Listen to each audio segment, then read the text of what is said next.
a good point there. Like it's that initiation into agreeing. I want you to understand, ISKCON was not designed to be a group experience, but very crowded. I mean, room I'm just full of wait. So your definition of Diksha that like, you know, like Diksha is your access would be to the gift of the spiritual master. What more or less could it be? Well, I mean, we have Srila Prabhupada's example also, like about how he entrusted his temple presidents to provide him the name when he had that potency. We can say he did it later in his life when he no longer had his danda. Why do you even care? What do you mean? What difference does it make where the name came from? The name. What difference does it make where it came from? What do you mean? Like from far away that Srila Prabhupada would want to initiate someone without actually having to manifest his body there? That he engaged others in being his officiators? I mean, you're making it sound like becoming baptized in the church. Well, not quite. It's not like that. The temple president would actually he would vet the person, right? That like, oh, okay, this person has attained Diksha. They have initiated. As soon as a person comes into the temple, follows the regulated principles, etc., chants their rounds, takes prasadam, follows the regulated principles. They can be, according to Prabhupada's amazing contrarian gift, they can be recommended for Diksha. Meaning they can be officially accepted as students of Srila Prabhupada. That's what Diksa is. Yeah. And well, I mean, I'm not so sure if I like even find fault in in what? ISKCON is international society, means a group of people for Krishna consciousness. That means a group of individuals get together to practice Krishna consciousness together, but not as a group, as individuals participating oftentimes in group activities. So Krishna consciousness never becomes a group activity, ever. What is Kirtan though? That's congregational. Yeah. Congregational means a bunch of individuals chanting together in a room. Yeah. So I mean, it's just like kind of like splitting hairs. There's no generalization of what is happening in the room. It's not like there's a Holy Spirit or something that infuses everybody in the room. Yeah, each individual. Now, how do you understand Prabhupada saying that we are all flying our own airplane? How does that work with a group? That is Krishna's preserving our free will. He doesn't do it. He carries what we lack and he preserves what we have, and we have free will. So he preserves that through.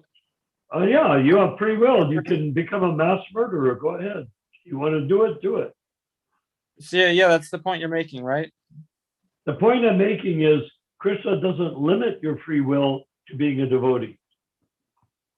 You can use your free will to become a mass murderer. And he will empower you to do it. It's just that will empower you to be a mass murderer. We're talking about. What? There are Shastric injunctions to the things that we are talking about. Like what? Like about how... Oh, do you think that Krishna directs only devotees from within? He directs every jiva from within, including a mouse or a worm or a termite or a maggot in the dead flesh. He directs all jivas, plants, grains of wheat.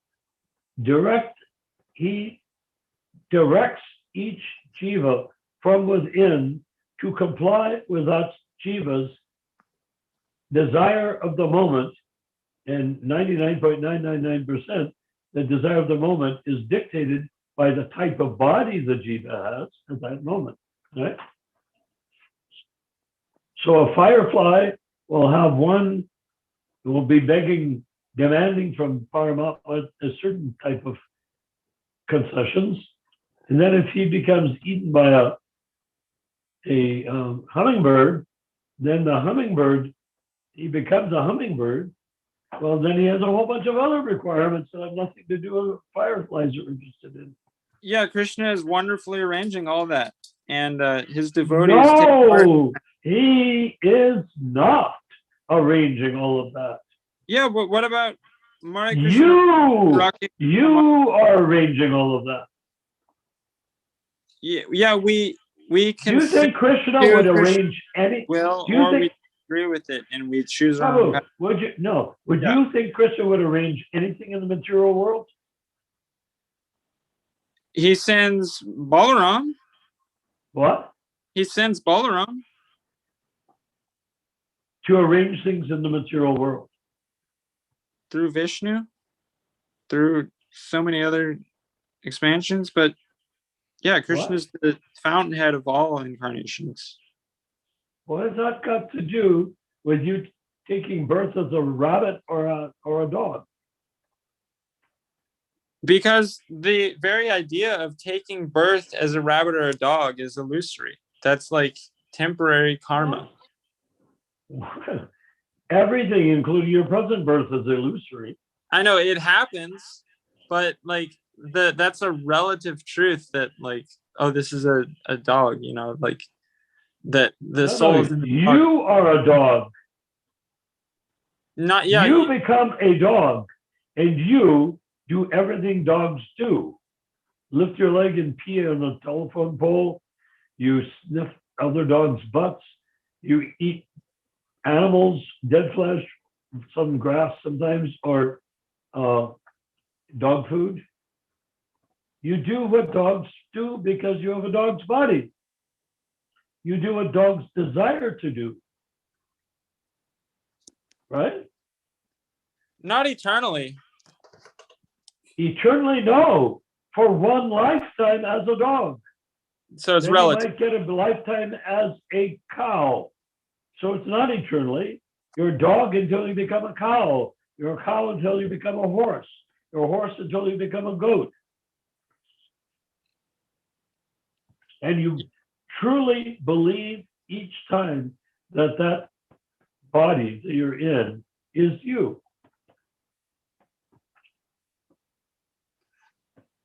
Right? What was your past life? You're the one just coming up to this one. Who were you in your previous life? Prabhu? What does that matter? I'm curious if you happen to know. Someone like explained it a little bit. I think so I was who were you in a previous your first that led to this one? Someone said a doctor. Huh? Someone said, actually, I think they said it was like a birth before, but I mean, that's like the karmic path. So how did that birth lead to this one that you're in right now? Well, I mean, there's this injunction about astrology. It says that if it doesn't glorify Krishna, then it's not ultimately true, right? Or something along those lines. And so you mean that all the species on Earth, their previous lives are not true because they're not dealing with Krishna? No, what I'm saying is that Krishna remembers everything, but if he doesn't want to remember something, he doesn't have to remember it. Krishna? Yes. I'm not talking about Krishna. I'm talking about the jiva. I'm talking about you. Okay. Are you Krishna? Part and parcel of, yeah. I mean, like, I am. Okay, if you're part and parcel of Krishna, Right. You know everything Trikala out, past, present, and future. Right. See, now. that thing is, I'm not equal to Krishna on that level. As what level? How do you become equal to Krishna? When has that ever been described as ever happening? You just described it. No. You just said you're not equal at this point. You're not equal to Krishna. So I'm asking, at what point are you equal to Krishna? When would I ever be? That's not something that I said. I think you misheard me. So why did you bring it up? Well, you were talking about my past lives, and I was talking about my understanding of how astrology, if it doesn't relate to a glorification of Krishna, then it doesn't hold up. I mean, and I trust me so that I'm not. Are you saying that the astrology of every single jiva, except someone like yourself, Krishna doesn't count? What's that? You don't think that previous lives have any bearing on the life you're in right now? Well, my understanding is that it's like a robot that you're put into. And if you can be so open-minded that you're not that robot, then it doesn't matter. But if it actually does distract you, then it's a problem. And you're not a robot. You're a jiva thinking they are a body.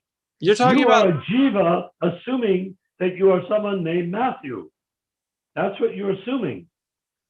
You act it, you live it, you breathe it.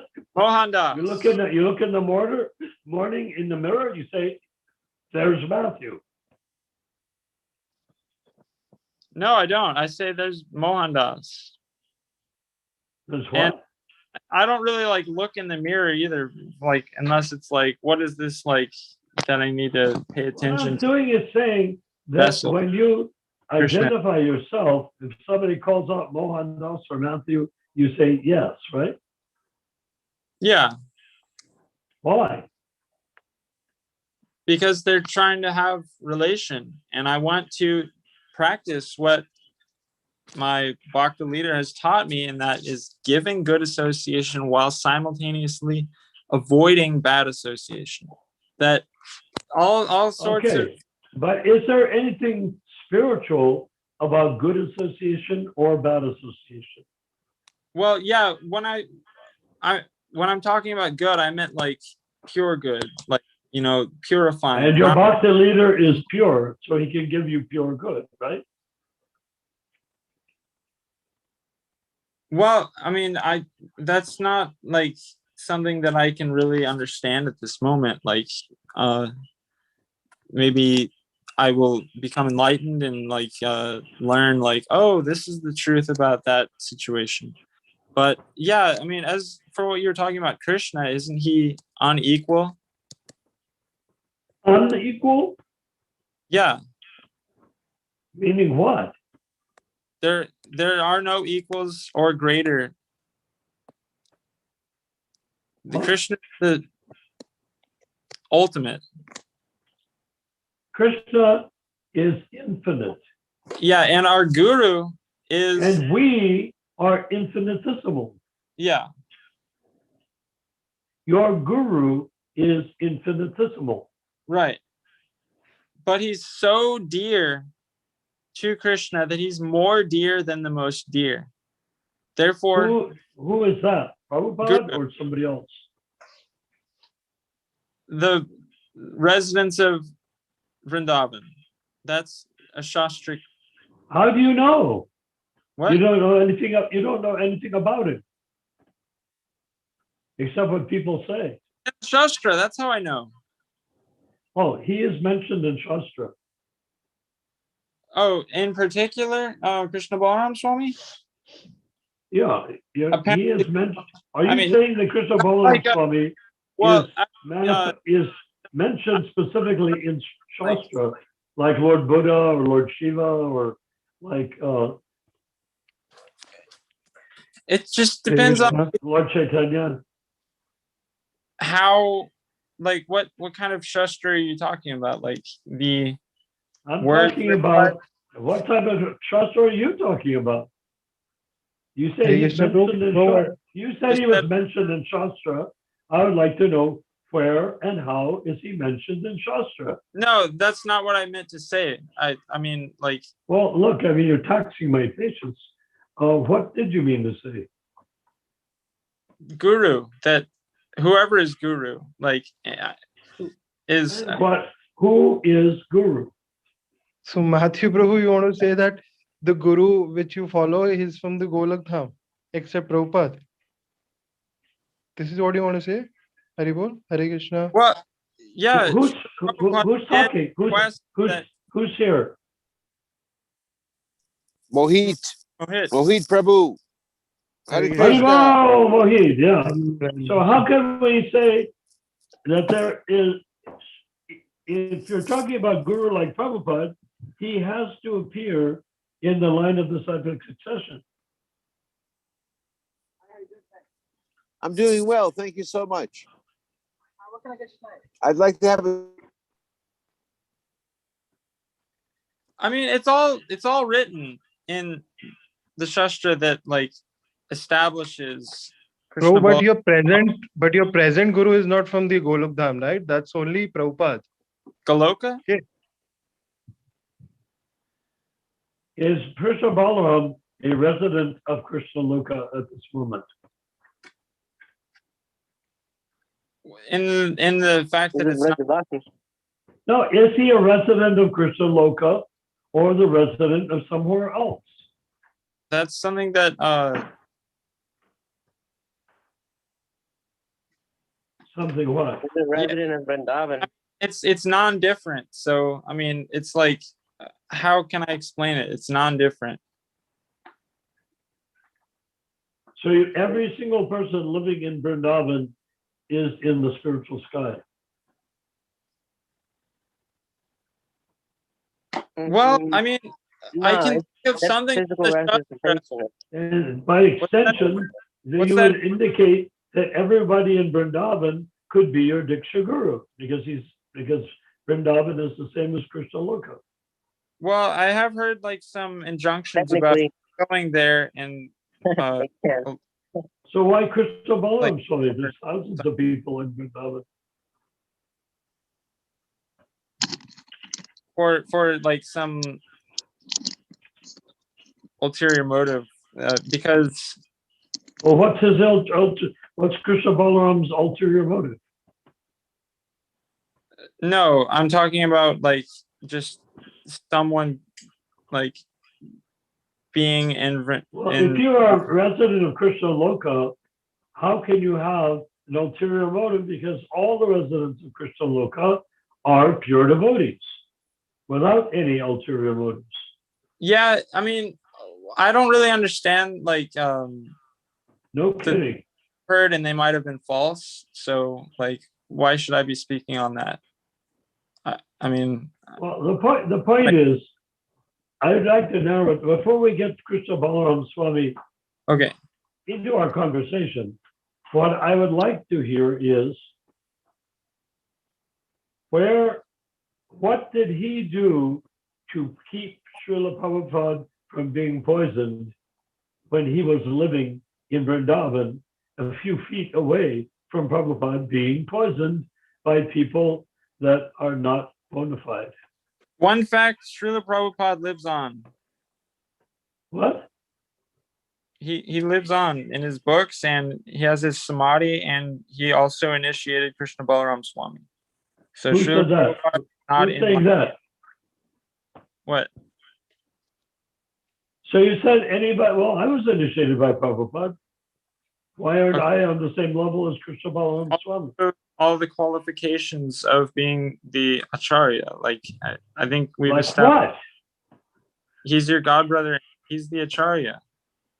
Like, how do you determine that one disciple of Prabhupada is more of an Acharya than another disciple of Prabhupada? Because there's always one that makes the changes as the relative time and place and circumstance. How do you distinguish that person? You don't really need to, because it's so obvious. Okay, so then all I want to know before you bring in Krishna Balaram Swami at all, because of everything you're telling me came from Krishna Balaram Swami, it's a confused mess, unfortunately. It's a big tangle of messy, half-baked concepts, and does nothing to do what about my realization what Prabhupada created. So if Krishna Balaram Swami's job is to deconstruct everything Prabhupada taught, then I don't consider him an Acharya. Hey, that's not his position. So why is it your position? It's not. It is. You What's keep on that? bringing in this crazy stuff to define a member of ISKCON. Just because you're familiar with it, like, I mean, what? Just because you're not familiar with it doesn't discount it, because I'm just trying to, like, familiar with what? I'm familiar. What would you want me to be familiar with? From your sadhu. And my also, sadhu? Who's my sadhu? Your sadhu is your excellence. Sadhu means excellence. I don't have a sadhu. Pardon me. I can sense it in you. You are excellent. Don't put yourself down like that, Narayan. You are excellent. I'm not putting him down. I don't have a sadhu. You are sadhu, Prabhu. That's different, isn't it? That's what I'm saying. Yeah, I never. No, you said have a sadhu. Now you're saying okay. What a sadhu. We are having a sadhu sangha. That's my meaning. I kind of sadhu sangha. We're having Istagosthi. Pardon me. Anyone that comes to the Istagosthi is free to speak and express himself from the spiritual platform. Yeah, what I meant is we are having sadhu sangha. By, like, I want your sadhu sangha. For the sadhu sangha means association of pure devotees. Which I also want to have a guru, and I want shastra. And I want them all to agree, and that's what I find in Krishna Balaram Swami. And I mean, we can debate that. Like, that's my... Okay, there's two things before you ever mention Krishna Balaram Swami or his ideas again on this Istagosthi, because it's simply taking us away from what we were doing, you might notice. And that is two things. What did he do to prevent Prabhupada from being poisoned? Who did he warn the newspapers, people, the top people? If he's a Brahmin, he must know people in temples. How many people did he tell that Prabhupada was being poisoned? Number one. I have a counterpoint to that. No. Let me finish. Right. Let me finish what I'm asking. You're putting an assumption. The second thing that is, he's already knowing all this. What is Krishna Balaram's plan for Daivavanashram? And how does he plan to do it? In as well. And I don't know why I've been so cowardly as to not contact him sooner. Cowardly to contact who? It's he gives kata on the future of. Okay. The third thing is, why not bring Krishna Balaram into this Zoom call? I would love that. Do it, but don't talk about him as though you know what he is when you don't know anything about him. You don't know if he's a pure devotee or not. People say he is, so you believe them. You have to have direct experience, and you don't. How do you know? Okay. What was your direct experience with Krishna Balaram Swami? It's direct. I'm not talking secondhand. I'm talking about direct. Love of God. Krishna. And how do you know? Everybody says they love God. That's how they get disciples.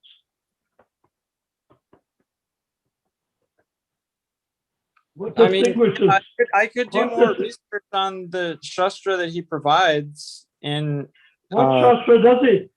Have you read all of his books? No, I'm just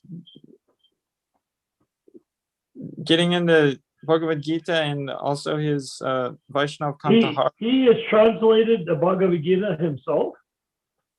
Yes. What about Prabhupada's Bhagavad Gita? Yeah, he has Krishna Balaram Swami has a really nice introduction that says. No, I'm talking about why doesn't he use Srila Prabhupada's Bhagavad Gita? Because of his experience with Jayadvaita Swami. No, he can go and use the original Bhagavad Gita that hasn't been edited. There was a devotee who was leader, I guess part of the BBT, I believe, named Gopal Krishna, and he would refuse to provide any books to Swamiji in any amount at any price, and so that was like the last. Krishna Balaram Swamiji or right. some other Swamiji? Yeah, and also you have a valid point there, but for the time. Why does Krishna Balaram Swami not download and print Prabhupada's Gita as it is from the internet? This is way back in the was it the 80s? By the early 90s, he had his own Gita published. In the 80s, that's how the original Gita got published. Were everywhere. What doesn't he like about Prabhupada's original Gita? You make quite a few assumptions. You said he translated his own Gita, correct? Yes. Okay. How do you conclude that a person that does that, claiming to be a disciple, is not a rascal? He's not. Only a rascal comes by listening to their a rascal will and going through a scientific publish process. A book that his guru has published. His establishment of Bhagavat Dharma Samaj is done according to the fact that upon doing so, he is not allowed to use any facility from his spiritual masters. Where'd you read that? What are you talking about? If he's a guru, he can read from whatever book he wants, can't he? Or is he so weak and not empowered by Krishna that he can't? Where did you read that? What? How did you get to that conclusion? That's in. You are giving me that conclusion. No, I'm talking to Matthew. Toward the bottom of the page, it's the history. What did you say? I'll look for it and I'll quote it. What? He was castrated by the GBC? What happened? Well, you're saying he was castrated by the GBC. His Vaishnav Kantahara had been edited and it contained dangerous philosophy, and their investment that they put into what are you talking about? What's this Kamsahara? Vaishnav Kantahara. Yeah, it's I'm talking about Prabhupada's Bhagavad Gita as it is. Okay. What about it? Why did he translate his own when he could have used Prabhupada's? Is that a very difficult question to ask? I explained that. I explained that the BBT refused to sell him to provide him any books for any price. The BBT doesn't need to do that. These books are being printed by the millions all over China and delivered. I'm talking about, you asked me he wrote the Gita. He translated it towards the end of the 80s, early 90s. He had that published already.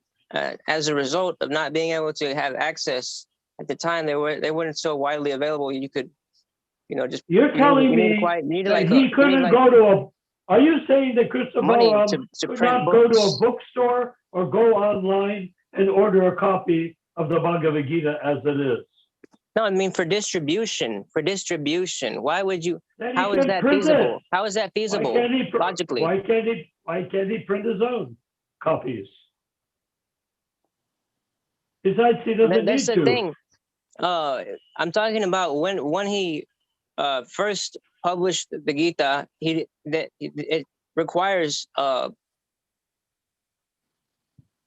It requires. I'm not sure exactly the exact details of how it got published, but published his own Gita because he was too cheap to buy Gitas from a used bookstore. You make, like I said, you make a lot of assumptions in order to poke holes. No, I am assuming. Okay, what do you assume? It's not really a conclusive, really scientific I would say only or a conclusive. It's actually quite biased. No, not biased. And anybody who is looking from afar objectively can see that. Okay, you're making a lot of assumptions about the man, and it's like you don't really have any authorization to say things like that. Like what? Like to say, oh, he knew if he knew that he was being poisoned, like how do you, what if Prabhupada was Trikaligya, then why didn't he not stop the injection poisoning of his Guru Maharaj? I could ask that same question. It's not, we're not on the platform to ask and answer those questions. We are not on the platform to answer those questions. Was he praying Doesn't make any for Prabhupada sense. to die? Was Krishna Balaram Swami eagerly anticipating Prabhupada being killed? Why would you even pose that question? You're putting him in the same category as TKG and Narayan. I mean, why didn't he blow the whistle on the poisoners? Narayan Maharaj. Why didn't he blow the whistle on the poisoners? Is that you're saying that he was fully aware? There's no way to know that unless you send him an email. Ask him, I suppose. Unto. And I'm not saying that you need to surrender unto it, Narayan, because you are. I'm trying to say whether he should be whipped through the marketplace. To contain the parampara, to relate to the locals of let's get real.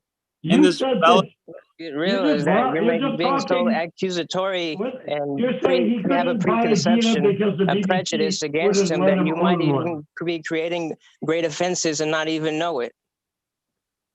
I'm committing an offense.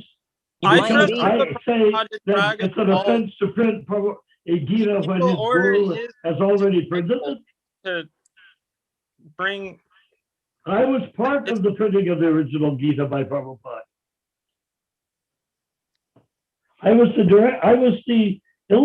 designed the illustrations for the Srimad Bhagavatam from the 5th canto to the 10th canto. They give you the 10th canto. Okay, and he disappeared. I've been involved with the artist since 1969. Like, I can't describe how you have this guy coming along who says, well, they won't sell me a copy and I can't afford to buy one in the store, so I'm going to write my own.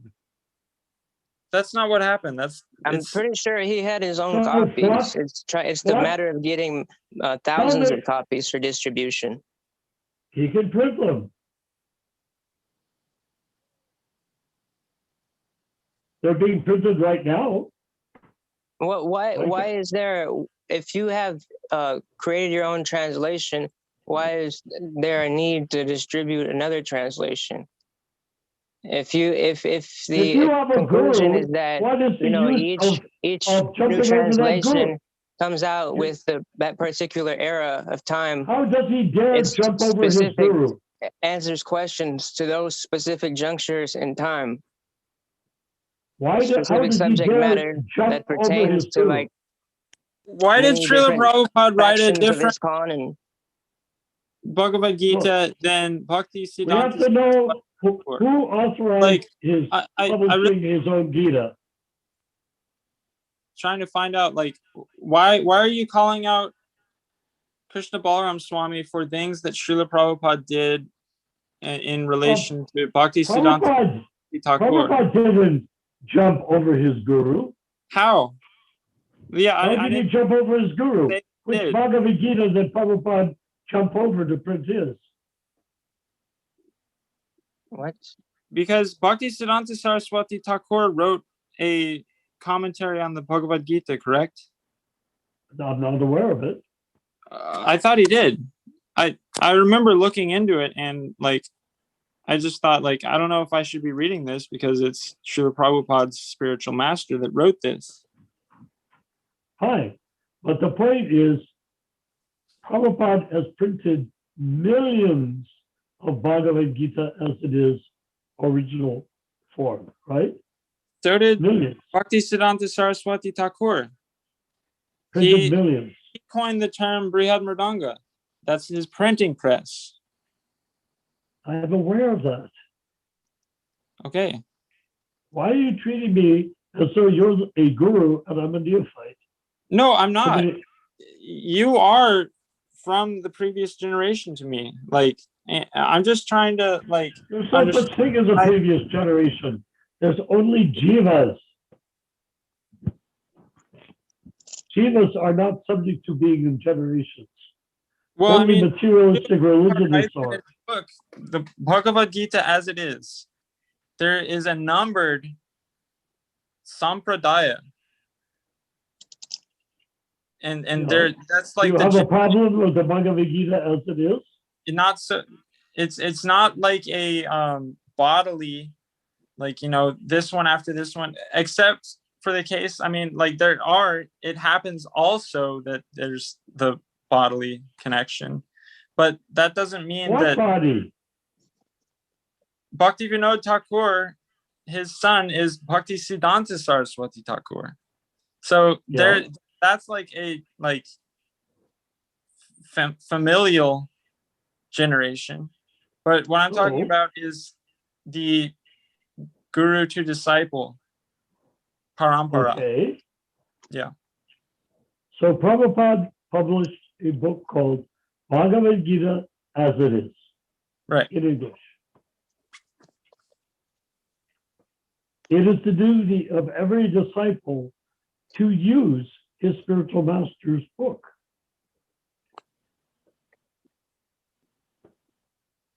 Are you sure about that? Because Bhakti Siddhanta Saraswati Thakur's Bhagavad Gita is different. Oh, yeah. It has a different philosophy. How many pages is it? Did he print it in English? Yes. So where is it? I can't answer that because I read it in English. That doesn't mean he did it, okay? I'm not sure, but he wrote. So why bring up something that you don't know about? As it is to fulfill his mission of preaching in the West. Okay. Shall I say, and I can say this with absolute authority, having been deeply involved in the publishing of Srila Prabhupada's books from 1969 until 1980, that it is a great offense to publish, for a disciple to publish his own version of a book published by his spiritual master. Where's the proof of that? Because where's the proof of that? You're saying that Srila Prabhupada doesn't make any sense, and I don't agree with that. Why would there would only be one? There would only be one Bhagavad Gita written by Samacharya many years ago. If that was the case. And they write new translations with new commentary according to the era that they're in. You know, really? That's pretty commonplace. So the era of 1970 to 2015 or whatever he published this book is a whole different era. I remember. I'm talking about the present age. We're in the 21st century. And the latest copy is edited 2017. Okay. So do you have a pen and paper? Because I've heard about as much time as I possibly can into an increasingly dysfunctional set of reasonings. So can you write down something on a piece of paper right now? One of you.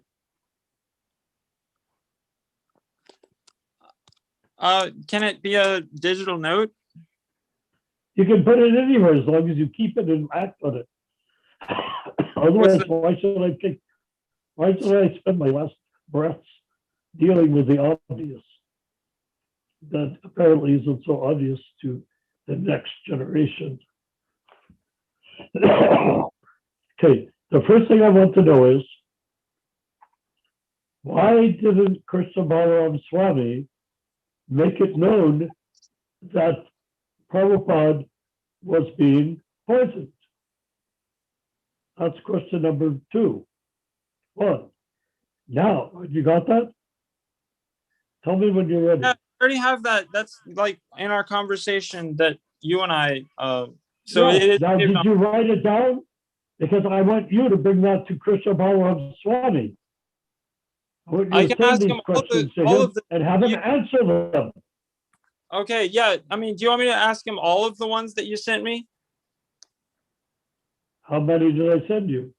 It was something like 6, and I tried to answer the first one. I haven't gotten a response from you. And which one did you answer? I really don't want to be stepping over anyone. I'm just trying to establish my understanding and like express it. So, well, then you have to do it with higher authority. hope we are on the Vaishnav platform of expressing our mind and listening to each other. How old is Krishna Balaram Swami? Maybe Andrew knows that because I'd have to look it up. I'd say eternal because he's pure. I don't know soul. his exact birthday, year? but There's a bullshit July answer. 12th. What year was he I don't know born? the year. Yeah. Do you have one But of he his was like books? in the 60s, I believe. He was born in the 60s. No, he's in his 60s, I believe. What year was he born, dude? I'm not sure. He doesn't put that information in his books? No. Did Srila Prabhupada put that information in his Gita? Everybody knows Prabhupada was born in 1896. Yes, but Right. did he write You that don't know himself in his what own year. Gita? I knew that Prabhupada's date of birth from the minute I became a devotee of Prabhupada, a disciple of Prabhupada. Well, you asked me if Swamiji put his birthday in his own books, and I asked you if Srila Prabhupada put his own birthday in his So own nobody books. has ever published, he never says in an introduction, I was born in such and such a year. Yeah, he does. He like I don't remember actually seeing that. he does but he provide might. his astrologers. Well, do you know anyone? So What? You're right. maybe you could find that astrologer and like see what year it was. You don't need an astrologer. You need somebody that knows Krishna Balaram Swami. Well, it is the Vedic system to approach an astrologer about the appearance of a great So soul. what? You know, I cannot go by Prabhupada saying he was born in 1896. I have to go to an astrologer. The horoscope isn't Hindi. Well, I mean, just because that's a like, I don't know. I mean, that's interesting. Like, yeah, what is Srila Prabhupada's astrology? Like it is well known. Unparalleled in his distribution to so many areas of the world. That okay. When are you going to be ready to write down questions? I mean, I have those 6 questions. Would you like me to read them? Let me just write down the ones I'm going to ask you and then erase the ones that are duplicates, okay? Well, I already have them. Like, I mean. What do they say? Well, read the 6 questions then. Okay. I'm looking for the conversation with you.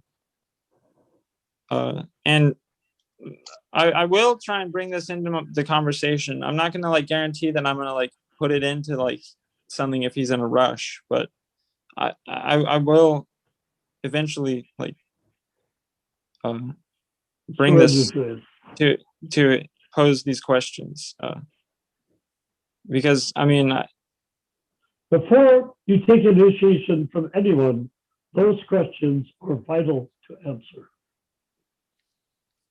Yeah, I have reviewed the questions. I mean, I'm looking so what through. Are the questions? You're taking up my time. Here are the questions that you've asked me. I have the following issues. Although he was initiated by Srila Prabhupada, he quotes many books not translated or authorized by Srila Prabhupada for us to use as reference.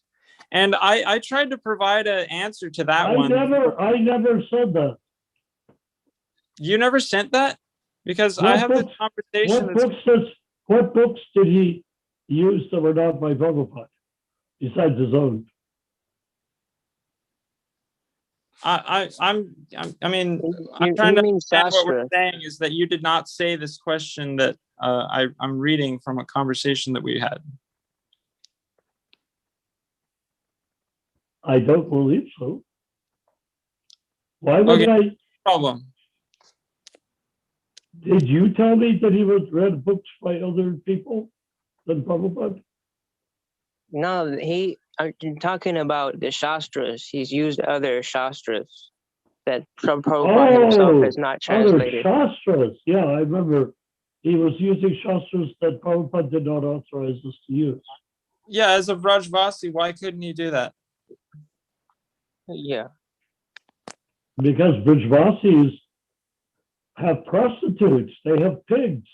A pig in Vrindavan is also a Vrajvasi. Monkeys are Vrajvasis. Old ladies with tattoos are Vrajvasis. If a person is very learned in active the Vedic homosexuals injunctions and the Shastras, then why would they not use that knowledge? They just set all of those other shlokas aside because they don't, they've memorized 30,000 shlokas. Other ones aside, not used to them. It's all Krishna's. Okay, I'm running out of time. Do I understand you refuse to write down my questions? No, it's just that I already had them written. And I will ask. I have other questions too. Okay. But you can't even read the questions I asked before. I read the first one, and then you said that you didn't say it. But here's the first one again. What I said is, did he use books that Prabhupada did not authorize? That was my question. Well, I mean, yeah, that you asked that question, and I gave you a quote from Srila Prabhupada. Which was? There are many Upanishads. They are called the Vedas. Upanishads are the headlines of the Vedas. Just like in a chapter, there is a headline. Similarly, these Upanishads are the headlines of the Vedas. Kathopanishad. There are 108 Upanishads. So what does that got to do with whether we are allowed to read them or not? Why would we not be allowed to read them? Because they were not published and translated and commented upon by Srila Prabhupada. That's right. Yeah, but how do you know that he wouldn't really say like, oh, don't read any others. Like if you have the knowledge if you know Sanskrit and you have the Sanskrit text, why would you not use that information to prove certain points for certain subject matter? You need the purport.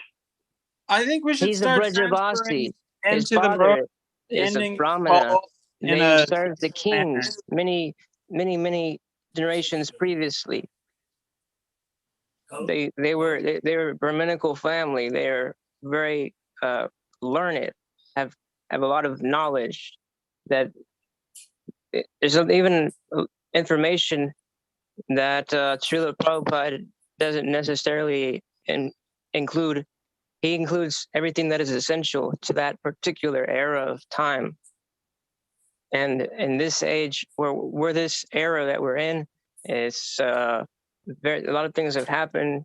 Like the movement has split up into many different factions, splinters, and there's so many unbona fide people who are putting on the garb of gurus.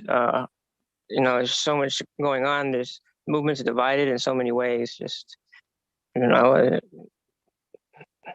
Prabhupada doesn't go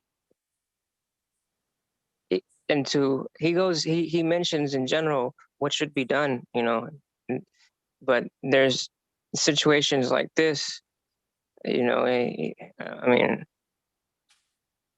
it's unique to this particular era. A lot of things have happened since. I mean, you had 11 people try to take one position, and then I really don't want to disturb you about this stuff, but I mean, just when it's like on such a public forum, it's just us now, but I do honor you as a disciple of Srila Prabhupada, and I just don't understand the how you can reject the Shastra.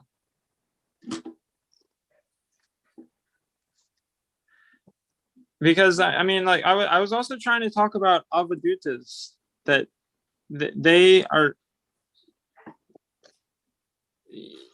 Are you familiar with them? They're it's described in Srimad Bhagavatam what Avaduta is, right?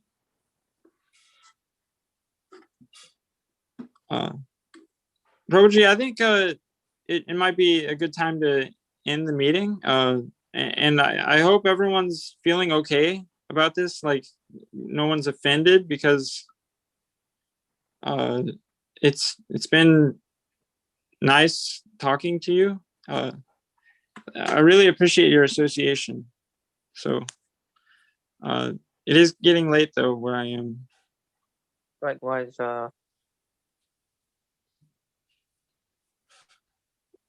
chant and be happy. Yes. Hare Krishna. Hare Krishna.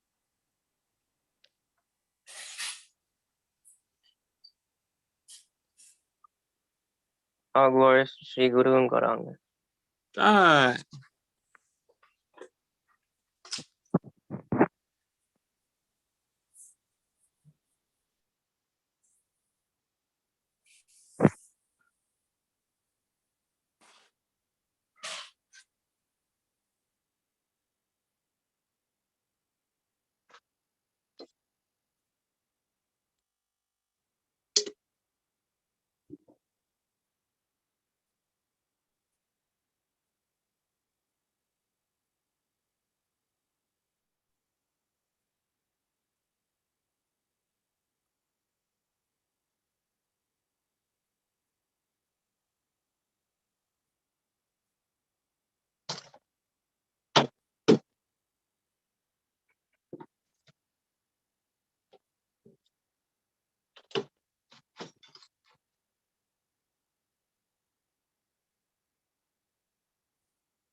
Very well.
Haribol, Radha, Ramachandra.